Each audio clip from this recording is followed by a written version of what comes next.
Махмет Темірұлы «Абақтыдағы азап» 1950 жылдың желтоқсанында «Правда» газетінде Шойынбаев, Айдарова және Якуниндердің Қазақстан тарихы мәселелерін маркстік-лениндік тұрғыдан баяндайық деген мақаласы жарияланды. Бұл мақалада Ермұхан Бекмұхановтың 19 ғасырдың 20-40 жылдарындағы Қазақстан деген кітабы қатты сыналған. Онда Кенесары қозғалысы феодалдық, монархиялық ұлтшылдықтың көрінісі болды. Оның ешқандай бұқаралық сипаты болған жоқ деп тұжырымдады. Кітаптың авторын барып тұрған ұлтшыл, ескішіл, хандық дәуірді көксеген жат пікірдегі адам деп сипаттайды. Мен ол кезде Алматыдағы шет тілдер институтында оқып жүргенмін. Мақаланы оқып шықтым да шыдай алмай орнымнан атып тұрдым. Қазақтың келешегі зор жас ғалымдарының бірі Бекмұхановқа күйе жағу не деген сұмдық? Өскендерін өшіргісі келіп тұратын күншілдікті бұл қазақ қай уақытта қояды? Жайылып жатқан Сарыарқаны, бүкіл қазақ даласын қызғыштай қорып, шыбын жанын жүгірекке түйген патша үкіметінің басқыншы жендеттерін туған жерден қуып шығып, еліме еркіндік әперсем деп жанталасқан Кенесарыны қаралау не деген масқара? Кавказ халықтарының азаттық үшін жан аямай айқасқан Шәмилдің тарихта қалатын орны қандай болса, Кенесарының да қазақ тарихындағы орны сондай емес пе деп күбірлеймін өзіме өзім. Осылай ашуға булығып жатақханадағы тар бөлменің ішінде теңселіп жүргенде есік ашып, өзімен бірге оқитын студент Азанбаев Мұстахим кіріп келді.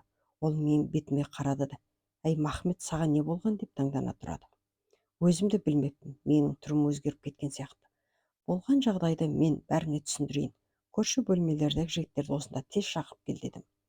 Ол екеуміз бір-бірімізді өте сыйлайтын едік. Айтқаныма қарсылық жасамады. Жарайды, сенің айтқаның болсын деді де шығып кетті. Уақыт түстен кейінгі мезгіл еді. Бөлмеге бір топ студент жиналды. Мен оларға лекция оқығандай Абылайдың, Қасымның, Кенесарының қандай адамдар болғанын түсіндіріп бердім. Орыс тарихында бірінші Петрдің алатын орны қандай болса, қазақ тарихында Абылайдың алатын орны сондай.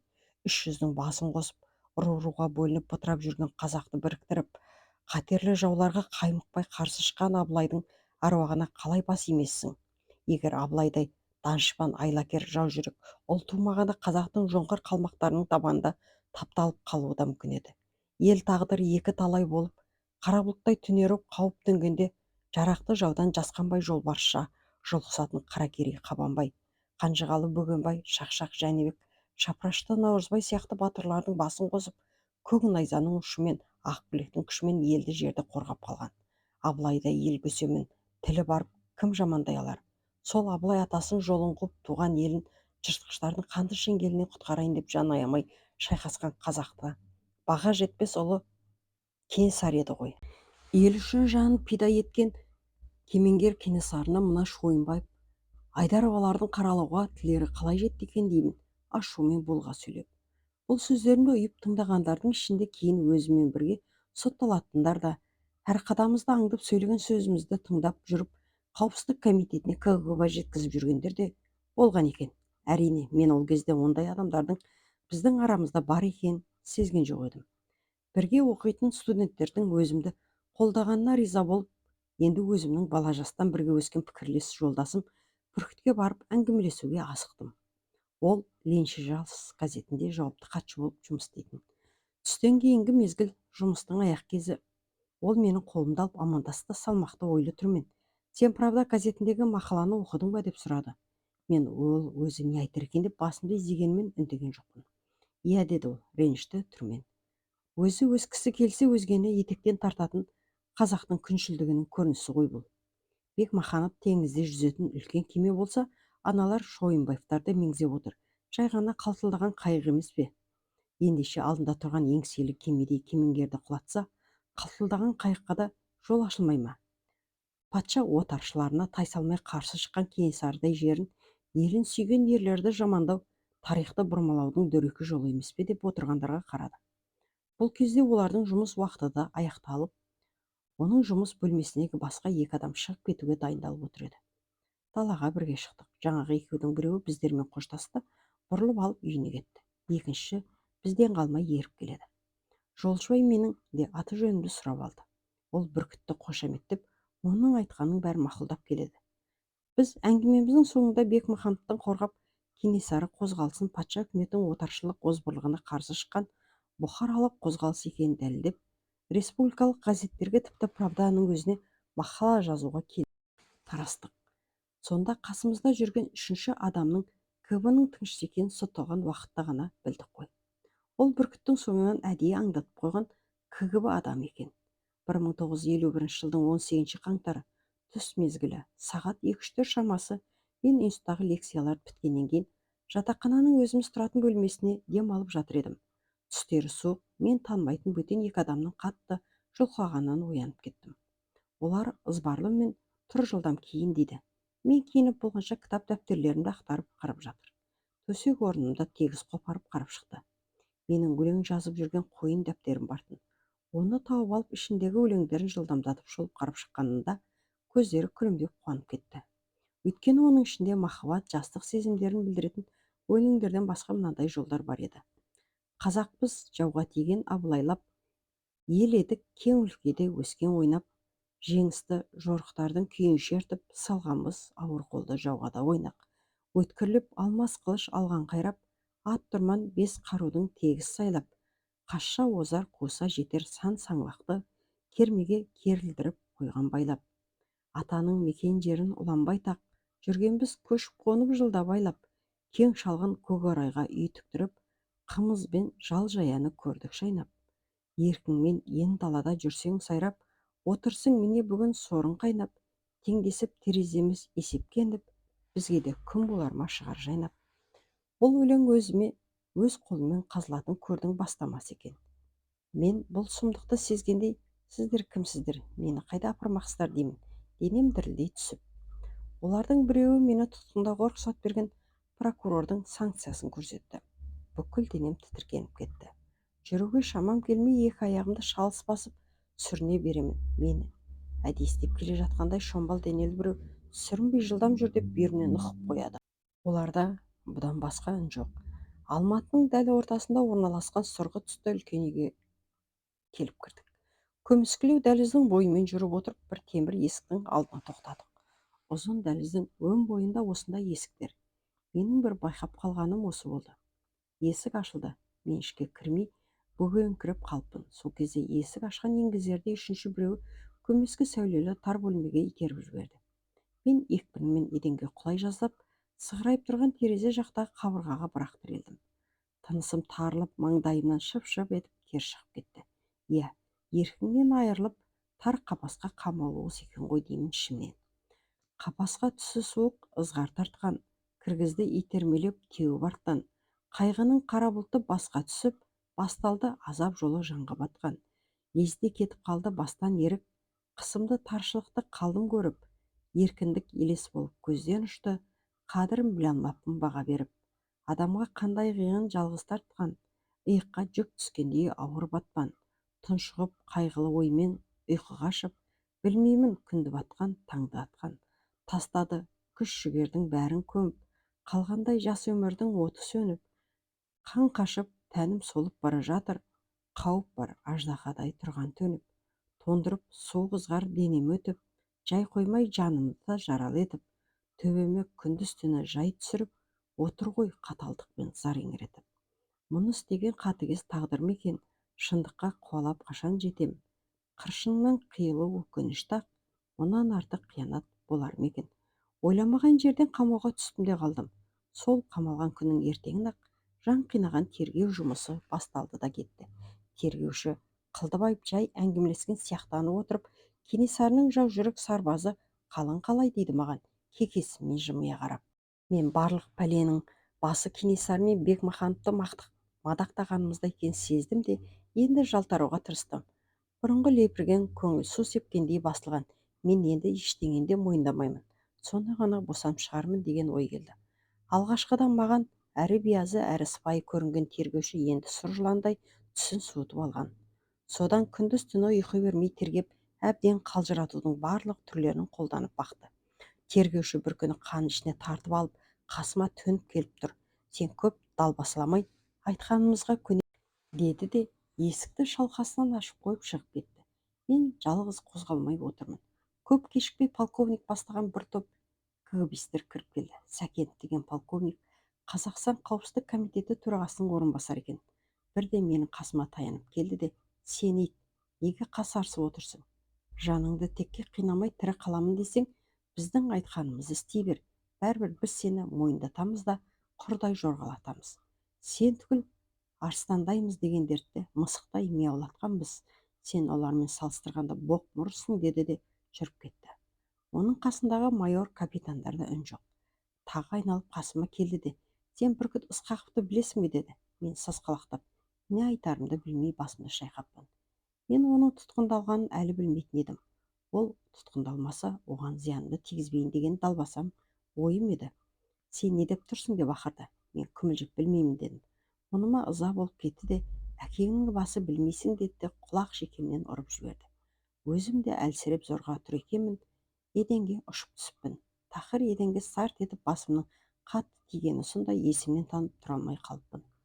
Шала есті боп камерада темір койканың үстінде жатырмын. Полковниктің түрін көз алдыма елестетіп, айтқан сөздерін есіме түсіре бастадым. Сен түгіл арыстандайлар да мысықтай мияулатқанбыз, дейді. Олар кім екен деп ойлаймын. Есіме Сәкен Бейімбет Ілиястар түсе қалды. Иә, бұлардың қолынан қазақтың талай қасқа мен жайсаңдары мерт болды ғой. Ол осыларды меңзеп отыр екен ғой.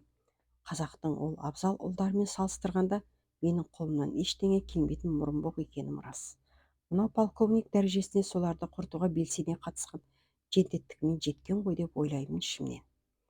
Менің соңғы жүрегім бүркітті бірден білемін деп айта қоймауым ғой. Мен оның да тұтқындалып отырғанын анық білмейтін едім. Сондықтан ол тұтқындалмаса оны білемін деп кесірімді тигізбейін деген ой ұшқыны жылт ете қалып еді. Сөйтсем ол қысымды тіпті қатты көрген екен. Жендеттер менен бұрын бар күшін оны жентектеп жібітіп алуға жұмсапты. Оң жақ шекем есік жақтағы қабырғаның қырына соғылған ғой деймін. Көлемі жұмыртқадай болып ісіп кетіпті. Басым зеңгіп, сол іскен жері ауыра береді. Сол жақ құлағым ештеңе естімей ауырып күңгірлей береді. Мені ертеңіне бұрынғыдай жауапқа шақырмады. Жауапқа шақыруды күтіп отырғанымда кенеттен кілттері салдырап темір есі ашылып, бір адамды менің қасыма кіргізді. Жасы 40-тан асып 50-ге таянған. Менің студент екенімді бірден өзі жобалап білді. Студенттер қоғамның ең белсенді тобы ғой. Сен қоғамға жақпайтын бірдеңе істегенсің ғой, деді. Мен оған Правда газетінде жариялаған мақала туралы және ол туралы айтқан пікірімді айтып бердім. Иә, сені қамауға алу үшін ол пікірің де жеткілікті. Правда компартияның органы, ондағы басылған сөздің бәрі партияның сөзі. Ендеше сен партияға қарсы шыққансың, деп күлді. Мен аты жөнімді айтып бергеннен кейін өзін Абдулин Михайловна деп таныстырды. Фамилиясына қарап мен оған қазақша: сіз татарсыз ба, дедім. Ол жай күлді де: жоқ, мен орыспын, бірақ арғы атамыз татар екен. Бүгінде біздер орыстанып кеттік. Енді сізді не үшін отырғызды? Сот сайлауы өтетін күн еді. Қасымда 2 жолдасым бар. Сайлау үйіне қарай келе жатырмыз. Сағат 9-дың кезі. МЧС қасымдағы жолдастарыма: қылмыс істесек, соттар бәрібір соттайды, оларға дауыс беріп қайтеміз. Одан да ресторанға барып демалайық деппін. Осы сөзді маған мойындатқысы келеді. Сөйтсек, қасымдағы 2 жолдасым бірі тыңшы екен. Мен ғылым академиясының бас бухгалтерімін. Анау менің көмекшім. Ол мені құртып бас бок өзі болғысы келеді. Мені бастығымыз Қаныш Сәтбаев жақсы көреді. Ол дүние жүзіне белгілі данышпан адам ғой, деп аяқтады сөзін. Мен оның сөзін бар ықыласымен тыңдап отырмын. Таңертең күндегідей тамақ берді. 450 грамм қара нан, 3 шақпақ қант. Мен нанды шикілігіне қарамай қант қосып жеп қойыппын. Ол маған қарап отырып басын шайқады. Сен өз тағдырының әлі не боларын білмейсің. Мүмкін әлі талай қиыншылық көрерсің. Сонда сен аштан өліп қалатын түрің бар ғой. Жаңағы өзің жеп қойған наннан басқа нанды ертең осы уақытқа дейін бермейді. Яғни бір тәулік бойына аш отырасың. Ертең жаңағыдай нанды 3-ке бөл. Оның жанына бір қанттан қалдыр. Сөйтіп аз болса да 3 мезгіл нан жейсің. Және нанды дәмін алып шайнап же. Сонда ғана ол бойға тарайды. Қазірдің өзінде сен бұралып қалжырап қалыпсың, деп ақылын айт. Оның қасыма келгені маған өте жақсы болды. Келесі күні оның айтқанын орындадым. Ол менің мұныма риза болды. Сен шахмат ойнай аласың ба, деп сұрады. Мен шахмат ойнап көрген жоқпын, дедім. Ендеше шахмат сұрап аламыз, деді. Ақыры оның тілегі бойынша шахмат жоқ болған соң дойбы тақтасын алып келді. Енді біз шахмат фигураларын қолдан жасап аламыз дейді. Мен аң-таңмын. Ертеңінде менің нанымды сұрап алып, оған өзінің нанын қосып илеп, одан шахмат фигураларын жасай бастады. Маған үйінен келген басқа нан берді. Қатқан сыртын алып тастап, ішіне илегенде қандай мүсін жасаймын десең де келетін болды. Шахмат жүрістерін үйрете бастады. Шахмат ойынын түрмеде жатып, наннан жасаған мүсіндермен ойнап үйренген еді. Бұдан бізге беретін нанның сапасы қандай екені белгілі ғой. Көп ұзатпай Абдуллинді қасымнан алып кетті. Оның кеткені маған қатты батты. Оның айтқан ақылына мен көп пайда тапқан едім. Ең керегі аз тамақты қалай дұрыс пайдалануды білдім. Екінші, шахматтың да адамға керек өнер екенін білдім. Бір күні мені басқа бір кабинетке әкеліп кіргізді. Есікті ашып жібергенде байқағаным жарқыраған кең бөлме. Сол бөлменің қақ төрінде өзім бір-ақ рет көрсем ұмытпастай болып қалған полковник Сәкенов отыр. Одан төмен сондағы көрген капитан майорлар. Менің екі көзім соларда. Тіпті қасында отырған адамға да қарамаппын. Сәкенов дауыстап: "Ысқақов, сен мынаны танисың ба?" дегенде ғана мен сол жағыма қараппын. Бүркіт тұрып: "Я, танимын" деді. Мен оған сонда ғана назар салып қараппын. Кісі тани алмастай өзгерген. Ол қысқа ғана мені қалай білетіндігін айтып берді. Одан кейін маған қарап: "Теміров, сен Ысқақовты танисың ба?" деді. Мен де қысқаша оны қалай білетіндігімді айтып бердім. Мен болғаннан кейін полковник орнынан атып тұрып маған ызбарлана қарап, сұқ саусағын шошаңдатып: "Иттің баласы, бірден танимын, білемін деп неге айтпадың?" деп ақырып жіберді. Осы беттесуден кейін біз қарсыласуды қойып, болған жағдайды барынша баяндай бердік, мойындай бердік. Кенесары мен Бекмаханов туралы айтқан пікіріміз құланның қасуына мергеннің басуы дәл келгендей жағдай екен. Бізді онсыз да нысанадан шығармай, тек қана басып түсіретін уақытты күткен. Сөйтсек, не істеп, не айтқанымыздың уақыты мен орнына дейін жазылып олардың алдында жатыр. Тергеушілер алдарындағы қағазға қарап отырып, оқуға рұқсат етілмеген алаш ақындарының кітаптарын оқып, өлеңдерін жаттапсың. Осы рас па десе, оны жасырмай мойындадық. Әлгі кітаптарды қайдан алып оқығанымызды да мойындатты. Оларды көбінесе Қарағандыдағы оқытушылар институтында қазақ әдебиетінен сабақ берген Айтбай Нарештің үйіндегі кітапханасынан оның інісі Рамазан Нарешев арқылы алып оқитын едік. Онда сирек кездесетін, қолға түсе бермейтін бағалы кітап көп болушы еді. Сәкеннің, Ілиястың, Бейімбеттің және Шәкәрімнің де шығармалары бартын. Тіпті Ахмет Байтұрсыновтың Қырық мысал, Маса, Міржақып Дулатовтың Оян қазақ сияқты кітаптарын да табуға болатын. Айтбайдың лекциясын студенттер қызыға тыңдайды. Ақындарының өлеңдерінен мысал келтіргенде кітапқа, дәптерге қарамай, бәрін де жатқа мәнерлеп айтып беретін. Оның сөйлеген сөзінен басқа аудитория ішінде басқа дыбыс естілмейтін. Лекциясын аяқтап студенттер сұрақ бергенде оған шабыттана жауап беретін. Бір күні қазақтың ұлтшыл алаш ақындары, оның ішінде Мағжанға тоқтала келіп, оның жаңа кеңестік дәуірді ұнатпағандығын мына өлеңмен дәлелдеді: "Айырылдық балпаң басқан батырлардан, аузынан уызы төгілген маңғазбайдан.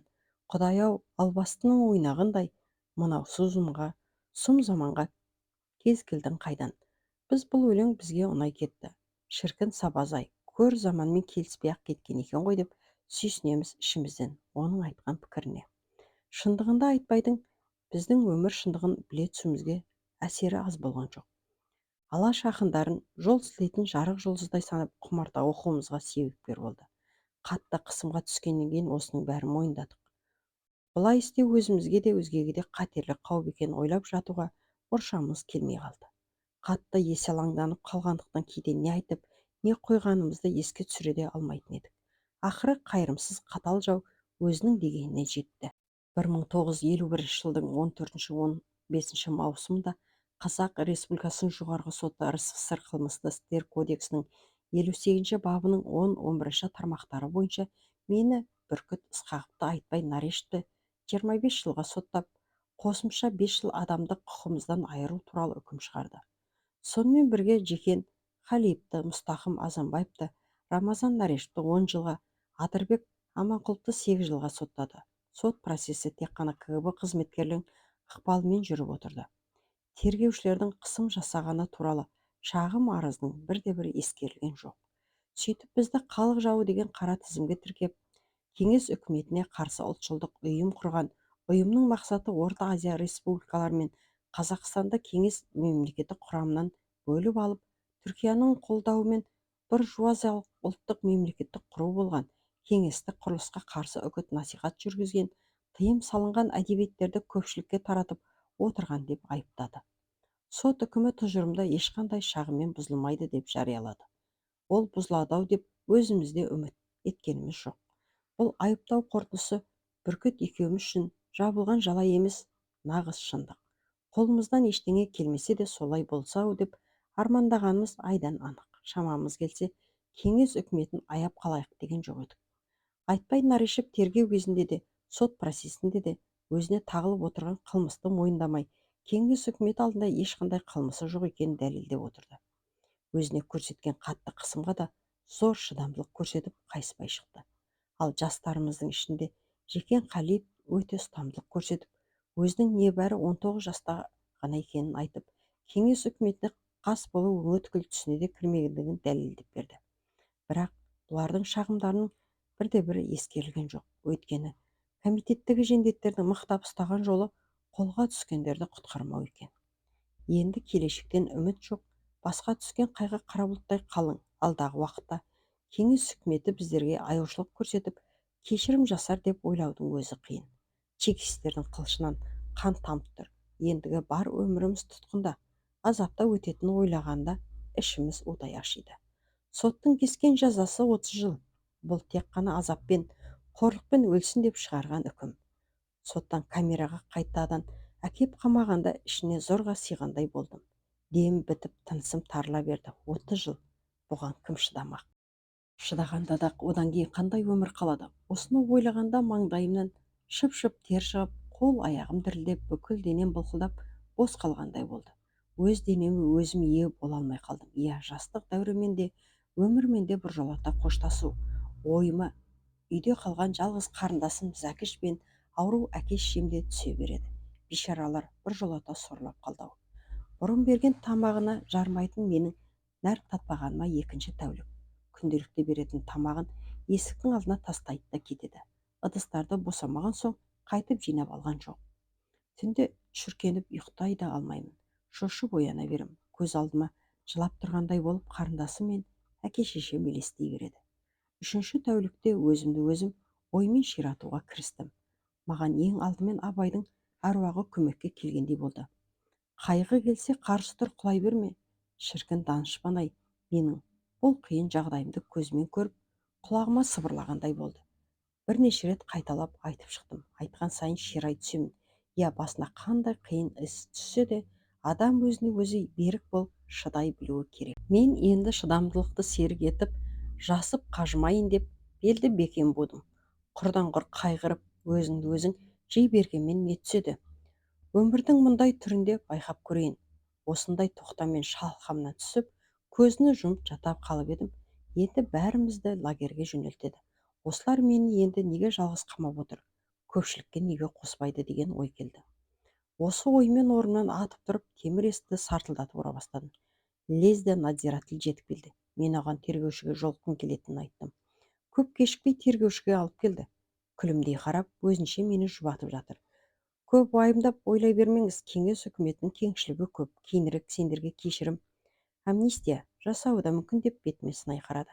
Мен оның өз мақсаттарына жеткеннен кейін көңілдене сөйлеп отырғанын сездім де, оның алдында ұнжырғамды енді түсірмейін деп бетіне тіке қарап, мен ойды да уайымды да біржолата қойғамын. Істің болары болды, бояуы сіңді. Ол енді қайтып өзгермейді. Оны мен оймен өзгерте алмаймын. Одан да мені жалғыз ұстай бермей көпшілікке қосыңыз. Түбінде бәріміз де бірге боламыз ғой дедім. Ол маған таңдана ожырая қарады. Бұрын оның алдында айқын сөз айта алмай күмілжіп отыратын еді. Жарайды, орындайық айтқаның деп шығарып жіберді. Ертеңінде көпшілікке әкеп қосты. Үлкен камера, ішінде 20-30 адам бар.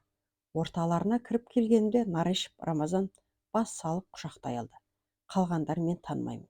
Жалғыз-ақ байқағаным, әр ұлттың өкілдері бар сияқты. Бірден менің көзіме түскені екі адам шахмат ойнап отыр. Енді біреулері бұрышқа жиналып алып әңгімелесіп отыр. Біреулерінің қолында кітап бар. Шеттеу жақта бір-екі адам көйкесінде қозғалмай жатыр. не ауру, не уайыммен жатқан адам. Көптің ортасына келгеніме көңілденіп қалдым. Рамазан екеуміз әңгімелесіп отырмыз. Оның көңіл күйі төмендеу екен, ұнжырғасы түсіп кеткен. Жазықсыз жапа шегіп, енді құрыдық-ау дейді мұңлы дауыспен.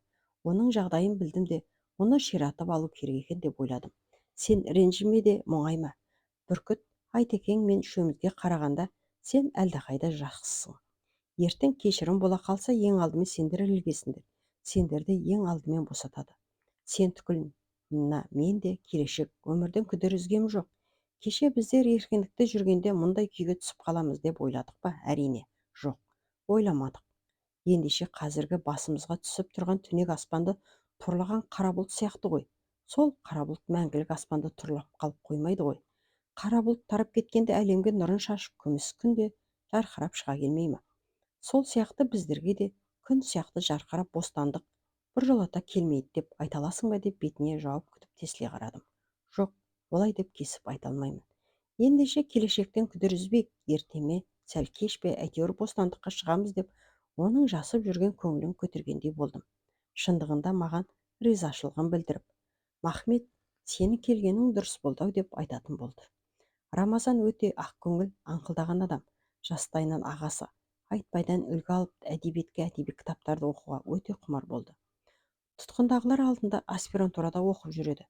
Оның сотталып кетуі ғылыми жұмыстан біржолата қол үздірді. Онымен бірге оқығандардың көбі атақты ғылым докторлары болып шыққан. Дегенмен де ол жазу, өлең шығарудан қол үзген жоқ. Соның нәтижесінен кейін өмір өткелдері деген кітабын шығарды. Камерадағы адамдармен әңгімелесіп таныссам, іштерінде 37-38 жылдар сотталып, 10 жыл мезгілін лагерь мен түрмеде атап өтіліп, екінші рет сотталып отырғандар да бар екен. Қазақтың адам тозақ отына үйреніп кетеді деген рас екен ғой деп ойладым. Олар тіпті ештеңені уайымдап ойына алмайды. Бүгінгі күнің дұрыс өтіп жатса, ертеңгіні ойлама деп, бастықтары ойлап бастарын қатыра берсін деп, Оскар деген неміс азаматы маған қарап қарқылдап күледі. Ол 1937 жылы Волга бойында тұрғанда сотталған екен. 1947 жылы 10 жылын өтегеннен кейін де 2 жылда еркімен жібермепті. Тек қана 1949 жылы Қазақстанға жер аударған үй ішімен зорға қосылған екен. Енді міне тағы айдалып кетіп барады. Сонда да оның жүзінен қалжыраған, қажыған белгі білінбеді. Еркіндікте жүрген адам сияқты. Айтып отырса, лагерде болған жылдардың ішінде оның басынан талай сұрапыл күндер өткен. Қысы сары аяз, жазы мазасыз маса шіркейлерге толы. Тайганың қалың тоғайының ішінде ағаш кескен. Колманың жан шыдамас суығында жүріп жер қазып алтын іздеген. Япырай, осыншама қиыншылыққа қалай шыдап шыққансыз деппін таңдана қарап. Амалсыз, бәріне де шыдайсың. Шыдай алмағандары қырылып өліп жатты. Сібірдің қалың тоғайының іші қаз-қатар тігілген шатыр, сол шатырларға зорға сыйып жатқан адамдар. Негізгі жұмысымыз ағаштан барақ үй салу. Біткендеріне шатырдан шығарып, адамдарды лықа толтырып кіргізіп жатады. Бұл жерде үлкен комбинат та салынып жатыр. Адам көп, құж-құж етеді. Қыс түсе жағдайымыз нашарлай бастады. Сақылдаған саяз күндерінде жұмыс істейміз. Арамызда өмір бойы қолдарына не ара не балта, күрек, айыр ұстап көрмегендер көп. Олар ауыр жұмысқа шыдай алмай көтерем болып зорға жүр. Киген киіміміздің суыққа панасы жоқ, күш-қуат беретіндей ішетін тамағымыз жоқ. Бұл қиындыққа шыдай алмай адамдар шыбынша қырылды. Қазып көміп тастауға жер қатып қалған. Апарып құлата салатын дайын ор жоқ. Өлгендерді лагердің сыртындағы қалың ағаштың арасына шамасы келіп көтергенше бірінің үстіне бірін халап үйе беріпті. Тіпті жоталанып тау болып кеткен. Жазғы тұрым күн жылынып иістеніп саси бастағанда ғана лагердің начальнигі олардың көзін құртып, бензин құйып өртеп жіберуге бұйрық берген. Ол не күл болып жанып кетпей, не түтіні сөніп өшіп қалмай, күлімсіз сасық иіс шығарған да тұрған. Сол күлімсіз иіс әлі күнге дейін мұрнымнан кетпегендей болады да тұрады деп әңгімесін бітірді Оскар. Тайгадағы таршылық. 1951 жылы тамыз айының 1 күні бізді сотталғандарды қара тұзғын черный ворон деп аталатын қара темірден мықты етіп жасалған машинаға салғылыстыра отырғызып лагерге жөнелту үшін вокзалға алып келді. Күн қайнаған ыстық. Қара құзғынның іші оттай жанып барады. Таңертеңгі сағат 8-дер шамасында Әкелген тұтқындарды түстен кейінгі сағат 4-5-ке дейін жанды жеген жалынның ішінде ұстайды. Қатты қапырықтан қысылған денеміз шылқылдаған тер болды. Таңдайымыз құрғап кеуіп қалды. Бір жұтым су сұрап, темір құрсаудың ішінен талмаусырап жалынамыз. Ешкім елең қылмайды. Бөшкеге тұздалған балықтай тығыздап қамаған қара құзғыннан көп адамдар өз бетімен қозғалып, вагон жаққа тұтқындар вагонына көтеріліп міне алмады. Оларды біртіндеп итше сүйретіп жүр. Байқұстарды әдейі істеп жүргенде желкелеп те тепкілеп деп жатыр. Бірақ олар өлтірсе де ештеңе сезер емес. Вагон жаққа ширақтау кіріп бара жатқан бүркіт артына бұрыла қарап, еш қаймықпасынан ызалы үнмен: кеңес коммунизмінің масқара түрін көріңдер, қаталдығы неміс фашистеріне де асып түсіп жатқан жоқ па деп айқай салды. Сотталғаннан кейінгі азап жолымыз осылай басталды. Сол тамыз айының ішінде біздерді Новосибирск қаласындағы тұтқындарды жан-жаққа бөліп таратып тұратын орынға алып келді.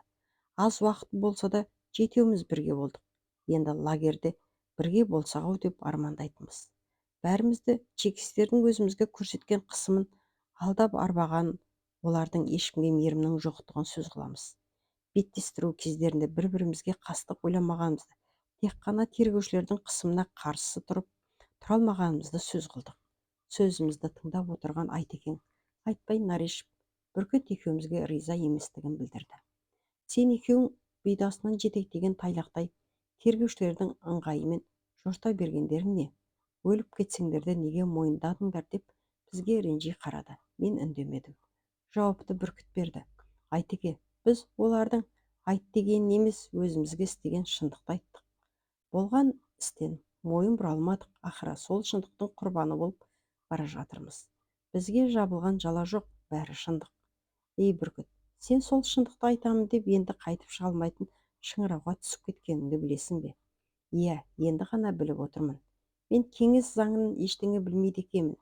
Осы лагерде нағыз заңгер болып шығармын, деді, сөзін күле аяқтап. Сен енді заңгер болғанда кімдерді қорғай аласың? Өзіңді ме, әлде бұл дүние жоқ сәкендерді ме? Айтеке, екі дүниеде де заңды білген жақсы көрінеді ғой. Мен о дүниеге бара қалсам, онда мүңгір, нәңгүр сияқты тергеушілер бар екен. Мен олардың заңын білмесем де тағы да шатасып, олар мені тағы да жазалайды ғой. Енді өзімді де өзгені де шатастырмас үшін екі дүниенің де заңын біліп алуға тырысамын, деді, сөзін күле аяқтап. Тозақта жүргендер де от шашып ойнайды дегендей бәріміз де күліп жатырмыз.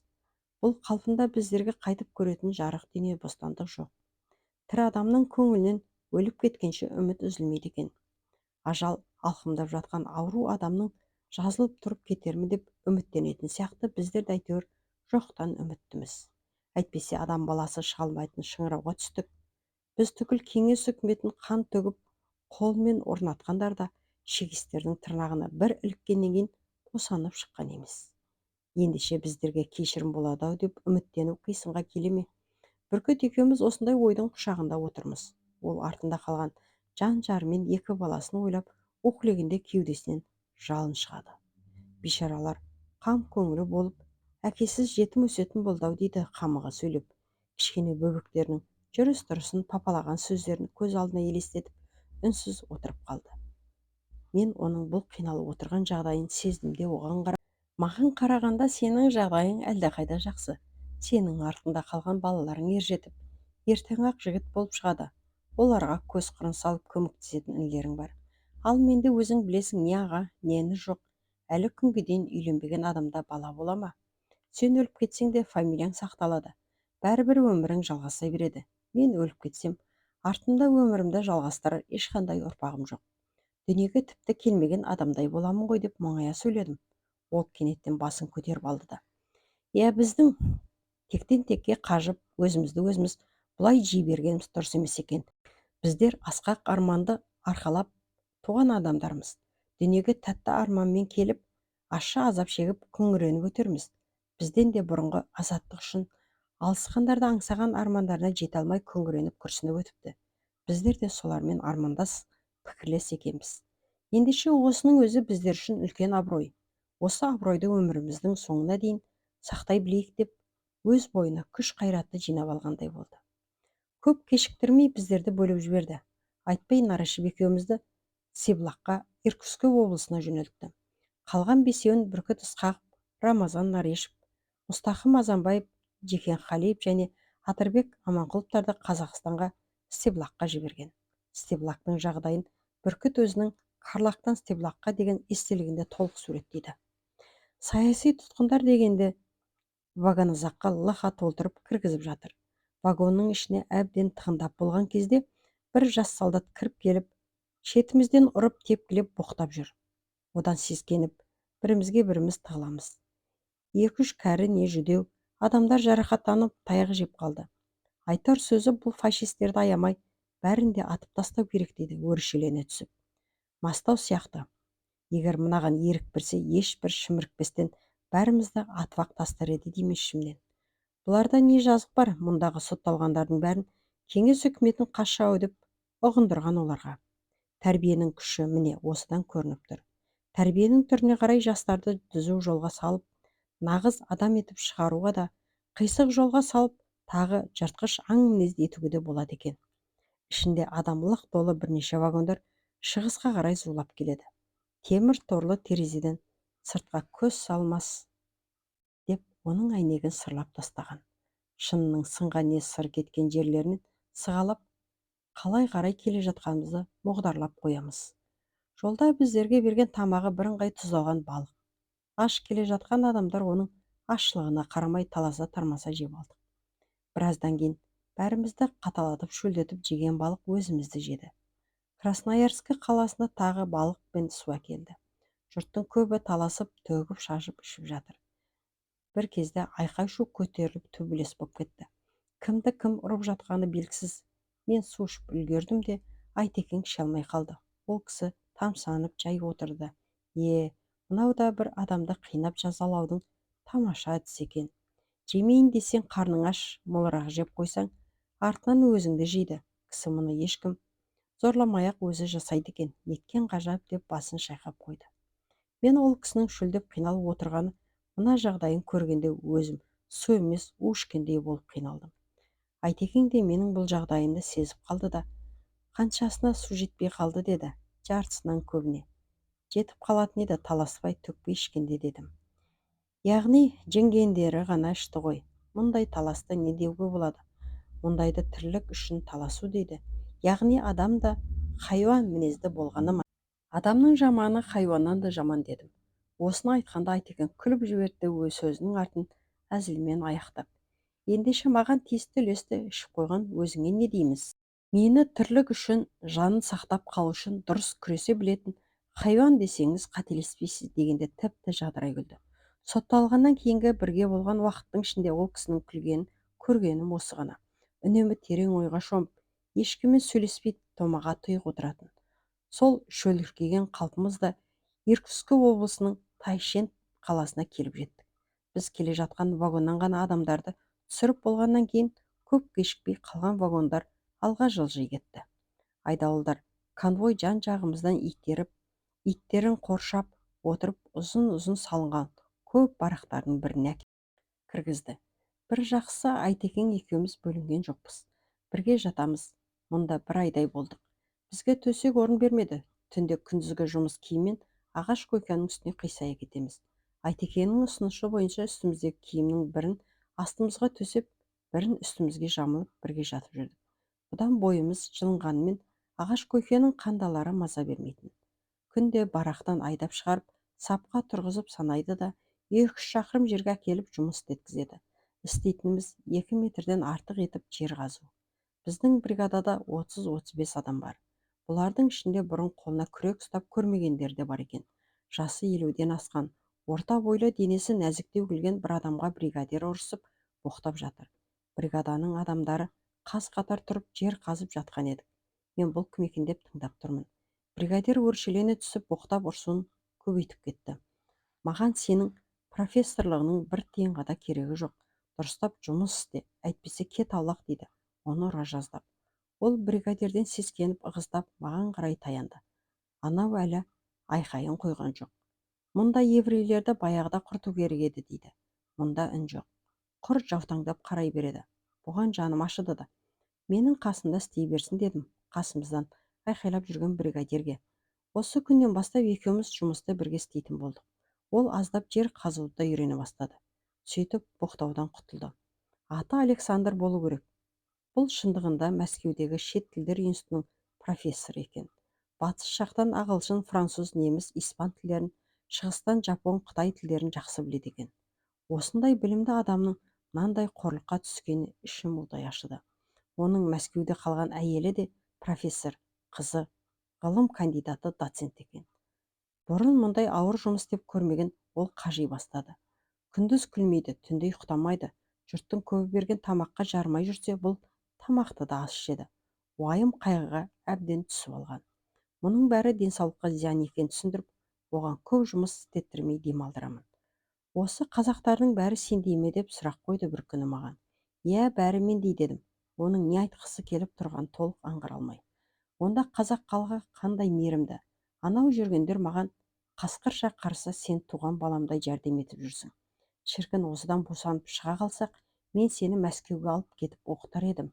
Менің қызым өзі білімді, өзі сұлу, әлі ешкімді менсінбей жүр. Сені көріп әңгімелессе бірден ұнатар еді деп тәтті қиялға түсіп кетті. Ақыры ол қиындыққа төзе алмай қатты қайғымен бұзылып ауруханаға түсті. Ес түсінен айырылып қалды. Тайшеттен басталған темір жол қалың ағаштың арасымен созылып Братск қаласына дейін барады екен. Осы екі ара толған лагпункттер. Бірнеше вагондарға тиелген адамдарды жолшыбай әр лагпунктке таратып түсіріп келеді. Түн ішінде біздерді де түсіріп кетті. Ешқайда қозғалмай түсірген ортамызда таң атқанша отырдық. Түн салқын, денеміз мұздай бастады. Оның үстіне маса, шіркейлер де шағып маза бермеді. Таң атқаннан кейін біздерді айдап әкеп бараққа кіргізді. Кешке жақын даладағы жұмыс істейтіндер келгеннен кейін басқа барақтарда тұратын қазақтар жаңа етаппен кімдер келді екен деп маған жолығып амандасты. Мұнда бұрын келген 3 қазақ бар екен. Мен жаңадан келгендердің ішінде жалғызбын. Айтекең Айтбай Нарашев екеумізді бөліп жіберген. Мыңға жуық лагпунктте тұратындардың ішінде 3-ақ қазақ бар екен. Олар енді 4-еу болдық деп қуанып қалды. Ол үшеуінің бірі Бөгенбай, оңтүстік Қазақстанның Түркістан қаласынан соғысқа қатысып немістерді тұтқын болған. Үсен Ақмола маңынан байларды тәркілеу, шаруаларды ұжымдастыру жұмыстарына белсене қатысқан әрі коммунист болған адам. Үшіншісі Байбатша Ақтөбе қаласынан. Ол қызмет етіп жүрген әскери бөлімі соғысқа барудан бас тартып көтеріліс жасамақ болған кезде бүкіл дивизияны қоршап алып, оның айтуы бойынша қарусыздандырып, жоғары шенді командирлерін тек сатып, ең жазықсыз дегендерін 10 жылға соттаған. Бұл әскерге алынғанмен де қолына қару ұстамапты. Оның бала жастан істеген кәсібі тігіншілік болыпты. Әскери киімдерді де, жай азаматтар киетін киімдерді еркек әйелдердікі демей өте шебер тігеді екен. Осы мамандығы бойынша әскерде де тігінші болған. Мұны да әйтеуір сол әскери бөлімде болдың деп 10 жылға соттап жіберген. Мен келгенде осы лагпунктте тігінші екен. Біздерге ақырын айқайлап, ыстықта суықта аяусыз жұмыс істеп жүргенде ол мұнда ерікті адам сияқты. Нөмір тағылған лагерь киімін кимей, еркіндіктегідей киініп жүр. Бірақ зонадан, қоршаудан тысқары шықпайды. Бүкіл басқарушы офицерлер оны құрметтеп сыйлайды екен. Өйткені ол керек етсе, олардың бәріне де киім тігіп береді. Лагерьге түскен бұрынғы тәуір қызмет атқарғандардың көбі ауыр жұмыспен аштықты көтере алмай өліп жатса, Байбатша лагерьде шалқып жүр. Өнер өлтірмейді деген осы екен. Оның пайдасы маған да тиіп, өзі 1952 жылы босанып кеткенше менің қарнымды аш қылмады. Бәріміз де ағаш кесіп вагондарға тиеп жөнелтіп жатырмыз. Жаз айларында оқтай болып биік өскен қарағай, қызылағаш, қайың, терек, шыршаларға кісінің көзі сүйсініп тұрады. Дертке шипа боларлықтай ауасы да сондай тамаша. Әттең басы байлауда жүрген тұтқындарға мұның азаптан басқа рахаты болмайды. Қаптаған ұсақ қара шіркейлер күн ыстықта терлеп тепшіп жұмыс деген жүргендердің қанын сорып, жандарын шығара түседі. Маса шіркейлер шақпасын деп бастарына тор, көз кимешекші киіп алады. Кимесең маса шіркейге жем боласың, кисең тұншығып өле жаздайсың. Олардың шаққан уытынан бет-аузың, құлақ, мұрның, қас қабағың көп болып ысып кетеді де, түк көрмей жүріп тұра алмай домаланып қаласың. Бұл азаптың азабы. Тор көзді масадан қорғайтын кимекшені қарамаймен майлап алып та киіп жүреді. Бұл адамның сұрқын алып, демін тарылтып жібереді. кісінің демін тарылтып терлетіп жіберетін болғандықтан мен оны кимей тек терімді сүртіп отыратын орамал кебінде қолданып жүрдім. Менің жас күнімде масаның шаққанына қарамай қармақпен балық аулайтыным және көл ішіндегі күркеде де масаның шаққанына үйреніп қалуым Сібір тайгасының маса шіркейлерін шағуына да шыдамдылық туғызды. Мұны көргендер маған қатты таңғалатын. Сенің бір құпияң бар, соны бізге де айтшы деп жалынатын. Әсіресе литвалық күлфитис деген менімен көңілдес сырлас болды. Сені маса шіркей шақпайтын құпияңды маған айтшы деп мазамдалатын. Бұл жай ғана төзе білушілік дегенмен нанбай, қатты ренжіп, тіпті маңына жоламай сөйлеспей кетті. Лагерді айдауда жүргендердің ішінде дүние жүзіндегі халықтардың көбісінің өкілдерін кездестіруге болатын. Бір күні өзіміздің еңсеміз түсіп, жұмыстан әбден қалжырап, айдаулар ақырып айдап келе жатыр еді. Атылған мылтық даусынан ұйқыдан шошып оянғандай селк ете қалдық. Қарасақ, бір адамды атып тастапты. Кейін білсек, жаңағы атылып қалған батыш екен. Ол байқұстың маса шыққан көзі басы ісіп кетіп, түк көрмей қалған. Басы айналып жүріп келе жатқан саптан шығып кетіпті. Айдаулардың бұйрығын түсінбей дыбыс жаққан қарай жүре берген. Осы кезде оны атып өлтірдің себебі табыла кеткен. Осындай тұтқын адамды атқан айдауыл қырағылық көрсетті деп мадақталып, үйіне демалысқа жіберіледі екен. Жұмыс істеп жүргенде мұндай жағдай жиі кездесіп тұрды. Тұтқындарды жас солдаттарға бұлар кеңес үкіметінің барып тұрған қас жауы, нағыз фашистер. Оларды адам деп ешбір аяуға болмайды. Тәртіп бұзса табан астында көздерін құрту керек деп отыру керек. Бұлар жыртқыш аңдардан да жаман. Адамдық қасиеттерден жұрдай болғандар деп миларына әбден сіңіріп, уландырып жіберген. Аздап сылтау табылса, ататын да тастайтын. Қыс күндерінде қал жағдайымыз адам төзгісіз болады. Киіміміз жұқа, қарнымыз аш. Түнде ұйықтағанда кісінің түсіне тек тамақ қана кіреді. Мол тамаққа кездесіп жүресің, бірақ қанша жесең де тоймайсың. Ояна келсең, көріп жатқаның түс жамандай өкінесің. Жыларман болып бүрсіп жата бересің. Жұмыстың ауырлығынан, тамақтың тапшылығынан арып-ашып көтерем болып жүргендер көп. Олардың ісіп кеуіп, өліп қалғандарын көргенде ішің ашиды. Қылар айла жоқ адамды қалыптан шығарып жіберу оңай екен. Біздерге көбінесе тұздалған ащы балық береді. Ісіп кеуіп жүріп өлетіндер өзіне берілген нанын шылымға айырбастайды және оның орнына ащы балықтан қалған сүйектерін керіп алып шайнап ащылайды. Ол аш адамды жылдам шөлдетеді. Олар шөлдегенде суды қарын қампита ішіп, қолына түскен шылымын тартып рахаттанады. Ол рахаты ақыры өздерін өлтіріп тынады. Қыстың сақылдаған аязды күндерінде де белуардан қарға малтығып жүріп ағаш кесеміз. Түскі тамақты жұмыс басына келіп береді. Тамақ ішер алдында бір адымды шығарып, қуағаштарды жинатып от жаққызамыз. Ішетін аз ғана сұйық тамағымыз жартылай қатып жатады. Кейде бір үзім шиектей нанның өзі де мұз болып шығады. Тамақ ішіп жылынғанның орнына қалтырай түсеміз. Үстіміздегі киіміміз жануға айналып, бұрқырап күлімсі иіс шыққанша отқа құлардай қақтала береміз. Ептеп бет жағымыз жылына бастағанда арқамыз тоңады. Енді арқамызды отқа қақтап жылытқан боламыз. Жұмыс басталатын уақыт болып қалса да, қозғалып тұрғымыз келмейді. Біздің бригадамызда 30-35 адам бар. Бригадир Головацкий деген украин жігіті, Львов облысынан. Өзі сотталып жүрсе де, чекистерге қызмет етіп, соларға арқа сүйеген әрі сатқын, әрі өте қатал. Жұмыс істей алмайтын көтеремдерді жұмыс істе деп таяқтап жүреді. Ешкімге жаны ашымайтын нағыз қаныпезер. Бір күні түскі тамақ ішкеннен кейін бірнеше адам отбасынан кеткісі келмей, жұмысқа мезгілінде бара қоймады. Бригадир айқайлап боқтап келді де жаңағыларды неге тұрмайсыңдар деп теуіп жіберді. Біреуі тұра беремін дегенде оттың жалындаған ортасына жалп етіп етбетіне құлап түсті. Өз бетімен тұра алмай қасындағылар көтеріп алғанша күйде де қалды. Онсыз да тиықтап жүрген адам біраз ыңырсып жатып жан тапсырған. Сөйтіп бірімізді бірімізге айдап салып түбімізге жететін. Осы сияқты қатыгез сатқындар арқылы біздерге жұмыста істеткізеді. Жанымызды да қинайды. Сол қиын күндерді еске алғанда денемді тітіреткен мынадай өлең жолдары орала береді. Сараяз өтіп сықырлап, бетімді қарып барады. Зорға басып қыбырлап, жұмысқа бәрі тарады. Қолында ара балтасы, екеулеп ағаш кеседі. Келгенше шамасы, қозғала берсек деседі. Отыра қалса бүрісіп, Қатып қалар түрі бар, жүргізбейді сіресіп, аяқтық тұсап қалың қар. Бір кезде от маздады, сытырлап жанып қуағаш, тоңып жүдеп азғаны, ішіне түсе жаздады. Өшіріңдер отты деп, тепсініп келді бір бастық, біразымыз таяқ жеп, амалсыз тұрып тарастық. Көтеремнің нешеуі, орнынан тұрмай құлады, кетіп қалған екеуі, ыршып қалай тұрады.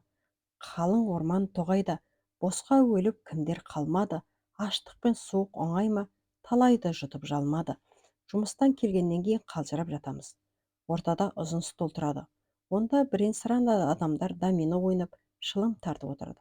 Шылымға құмырлардың бәрі бірдей шылым тауып ала бермейді. Бір күні ортадағы столда біздің бригаданың бір украин жігіті шылым шегіп отырды. Оның қасына тартылған шылымның түтеніне аузы мұрын тосып, құр иісіне елтіп жапон жігіті отырды. Бір-екі рет сұрап еді, анау бере қоймады. Шылым шегіп отырған Иван деген жігіт екеуміз жұмысты бірге істейміз. Бірімізді біріміз сыйлайтын едік. Мен жаңағы жапонның өте құмартып отырғанын көрдім де, Иван, бәрін тартып қоймай, анау жапонға берші дедім. Ол шылымын қимай маған бір қарап, шылымға бір қарап, ақыры кішкене тұқылын ұстата салды. Жапон қатты қуанып құштарлана сора бастады. Алғашқы сорған түтінді сыртқа шығармады. Екі-үш осылай құштарлана сорғанда әбден елтіп, есі кетіп, басы столға сарт етіп, өзіне өзі ие бола алмай, аузынан сілекей шұбыра ағып қисая кетті.